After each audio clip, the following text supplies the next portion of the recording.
فرح النوبة.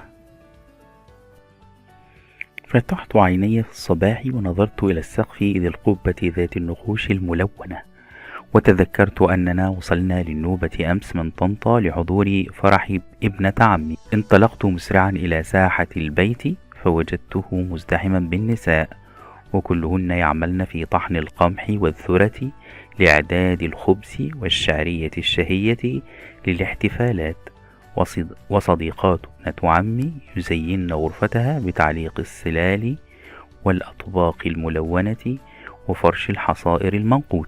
عندما رآني ابن عمي أيمن قال: هيا لنحضر ملابسك، فالفرح بعد يومين ونريد أن نتدرب على رقصة الفرح النوبي. ذهبت مع أيمن إلى غرفته فأخرج من خزانته ملابسه: جلبابا أبيضا أنيقا وعليه صديريا مطرزا بالخيوط، وطاقية ملونة ومنقوشة، وقال: هذا الزي الذي سأرتديه في الفرح، نريد أن يكون لك مثله.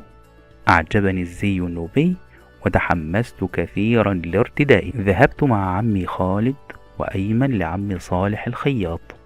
أخذ عمي صالح مقاساتي ثم نظر من فوق نظارته الكبيرة وقال: بعد أسبوع تتسلم زيك يا صالح. نظرت لعمي نظرة حزينة، وقبل أن أتكلم قال عمي: فرح ابنتي بعد يومين، وآدم يريد أن يرتدي الزي فيه، فهل ذلك ممكنا؟ فكر عمي صالح قليلا ثم قال: سأحاول ولكن لا أعد. في الطريق إلى البيت شعرت بالقلق، ولاحظ أيمن ذلك فقال: لا تقلق يا ابن عمي، سيستطيع عمي صالح الانتهاء من عمل الملابس قبل الفرح إن شاء الله. بعد يومين من التدريب على الرقص واللعب مع أيمن وباقي الصبيان جاءت ليلة الفرح، ولكن أين الزي؟ ذهبت لأسأل عمي خالد عن الأمر فقال: سنمر على عمي صالح الآن. وجدنا عمي صالح يخيط الجلباب. الزي ليس جاهزا بعد. قال عمي صالح: أنا أحاول، مر علي بعد المغرب. عدت إلى البيت حزينا، فأنا لا أريد أن أحضر الفرح بدون الزي النوبي، والفرح سيبدأ بعد قليل.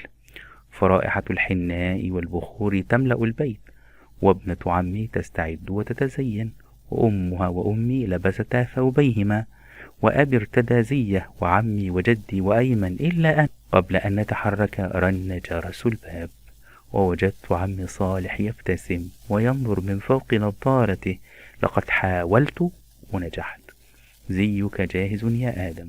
قفزت بسعادة وشكرت عمي صالح على جهده، ثم ارتديت الزي ووضعت العطر، وانطلقنا إلى بيت العريس لنحتفل بالعرس.